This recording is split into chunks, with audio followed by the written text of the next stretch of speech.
옛날 옛적 조선시대의 한 마을에 이기호발설이라는 다소 생소한 이론을 사람들에게 재미있게 풀어 전달하는데 일가견이 있는 율곡이의 제자가 살고 있었습니다. 그의 이름은 서론이었는데 그의 부모는 그가 슬픈 이야기를 잘 만들어낸다고 해서 그렇게 이름을 지었습니다.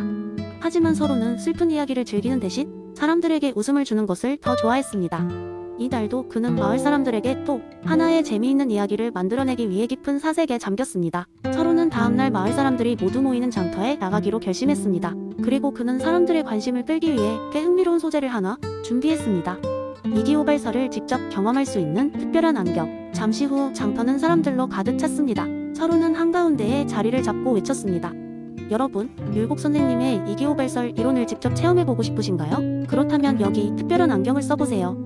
사람들은 이기호발설이라는 생소한 용어에 적잖이 당황했지만 궁금증도 생겼습니다. 한 어르신이 장에 나서서 서론에게 물었습니다. 이 안경은 뭘 보여주는데 그러하시오? 서론은 미소를 지으며 대답했습니다. 이 안경을 쓰시면 이와 기 함께 작용하여 세상을 아주 다르게 볼 수 있습니다. 이는 세상의 모든 이치와 법칙이고 기는 그 법칙을 움직이는 힘이지요. 이 두 요소의 조화를 통해 우리 감정과 사건들이 어떻게 형성되는지 보여줍니다. 호기심이 가득한 마을 사람들은 차례차례 안경을 써보기 시작했습니다. 첫 번째로 안경을 쓴 사람은 장터의 가장 똑똑한 책장수였습니다. 안경을 쓰니 그의 사랑하는 고양이가 어쩌다 그리도 유난히 귀엽게 보이는지 의문이 풀렸습니다. 그의 고양이는 이의 아름다움과 기의 온화함이 절묘하게 조화를 이루고 있었던 것입니다. 책장수는 이 사실을 크게 깨닫고는 고양이를 더욱 사랑하게 되었습니다. 두 번째 도전자, 젊은 농부는 안경을 쓰고 논밭을 바라보았습니다. 문득 왜 그토록 농사가 어렵고도 보람찬지 알게 되었습니다.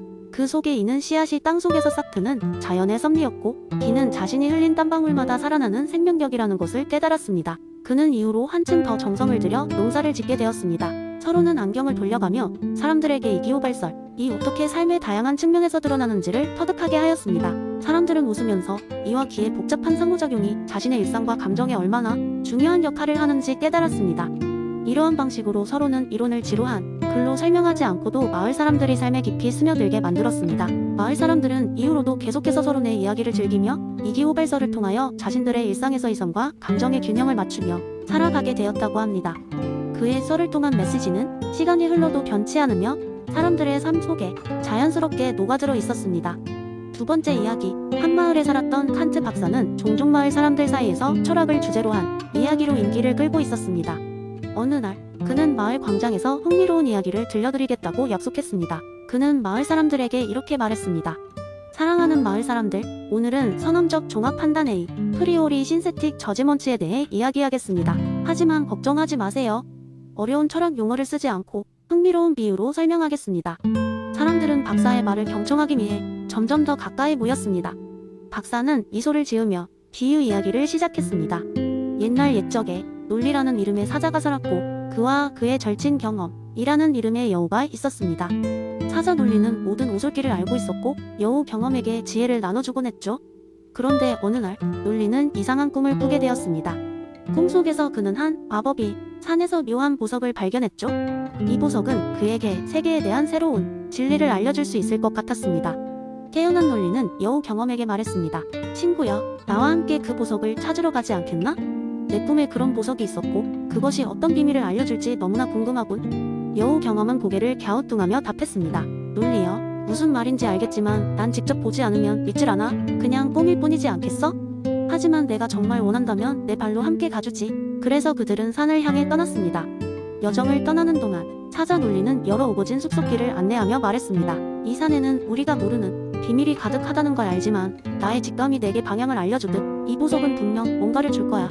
마침내 그들은 마법의 산 정상에 도달했고 사자 논리는 꿈속에서 본 보석을 찾았습니다. 바로 그 순간 그의 눈앞에 어떤 논리와도 맞지 않던 경이로운 장면이 펼쳐졌습니다.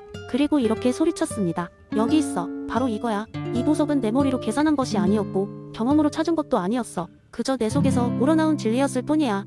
여우 경험도 그것을 보았지만 그들의 여정 내내 보지 못했던 새로운 것이라는 것을 알게 되었습니다. 그는 감탄하며 말했다. 이것이 바로 내가 말하던 선언적 종합 판단이로군. 경험하지 않고도 그것이 존재함을 알 수 있다니 참 신기롭군. 칸트 박사는 이야기를 마치며 사람들에게 말했습니다. 이것이 바로 칸트가 말했던 선언적 종합 판단과 같은 것입니다. 우리의 이성과 직관 속에는 경험을 넘어서는 새로운 지혜와 진리가 숨어 있음을 믿어보세요. 사람들은 박사의 이야기에 고개를 끄덕이며 큰 감명을 받았고 칸트 박사의 명성을 더욱 높여주는 계기가 되었습니다.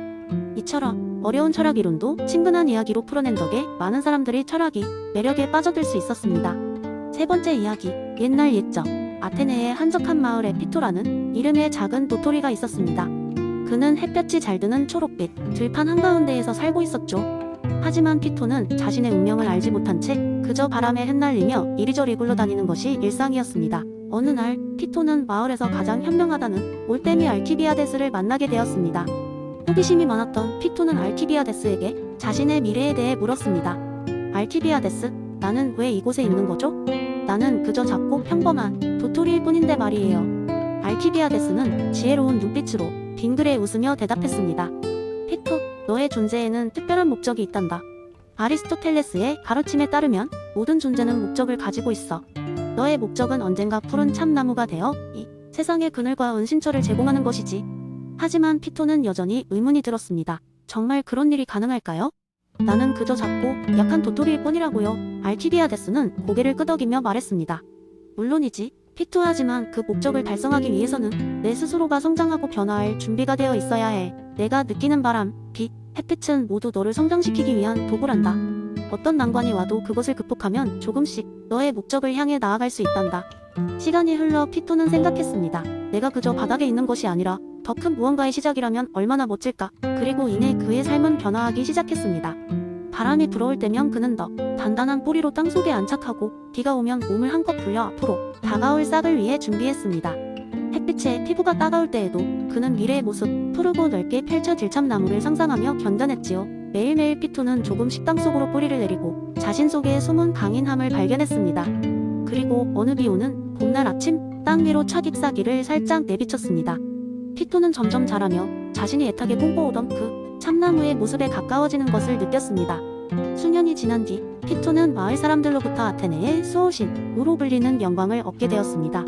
그의 나무는 주변에 그늘을 드리웠고 수많은 새와 작은 동물들에게 안식처를 제공했죠. 마을 사람들은 그의 나무 아래에서 휴식을 취하며 자연의 아름다움을 만끽했고 피토의 나무는 많은 사람들에게 영감을 주었습니다. 피토는 비로소 알았습니다.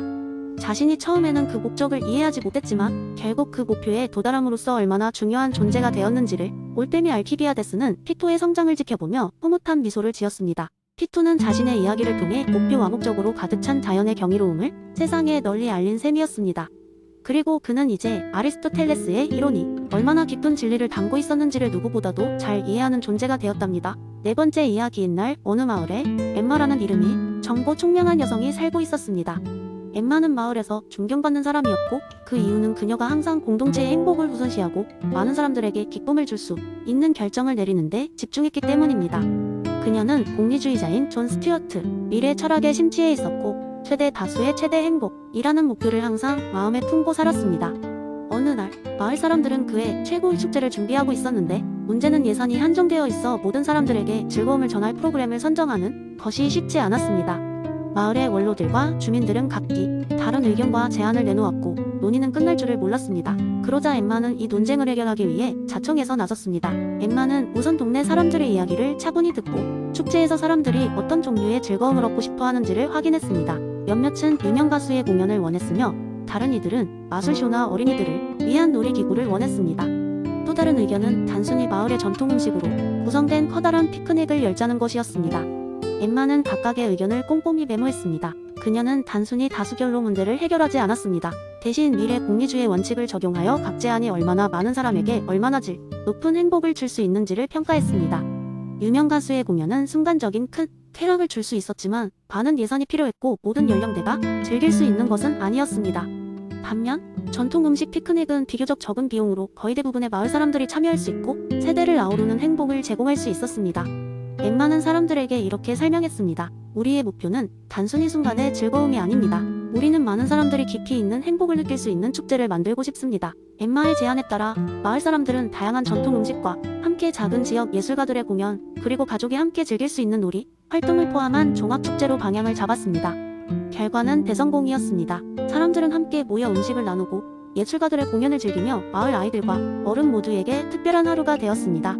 축제는 사람들 마음속에 진정한 공동체 의식을 불러일으켰고 엠마의 지혜로운 선택 덕분에 모두가 오랫동안 잊지 못할 행복을 경험할 수 있었습니다. 이후로도 엠마는 마을에 중요한 결정을 내릴 때마다 사람들이 존중하고 의지하는 존재가 되었습니다. 그녀는 언제나 어떤 선택도 단순히 다수의 요구를 따르기보다 참되고 깊이 있는 행복을 추구해야 한다는 존 스튜어트 밀의 교훈을 잊지 않았습니다.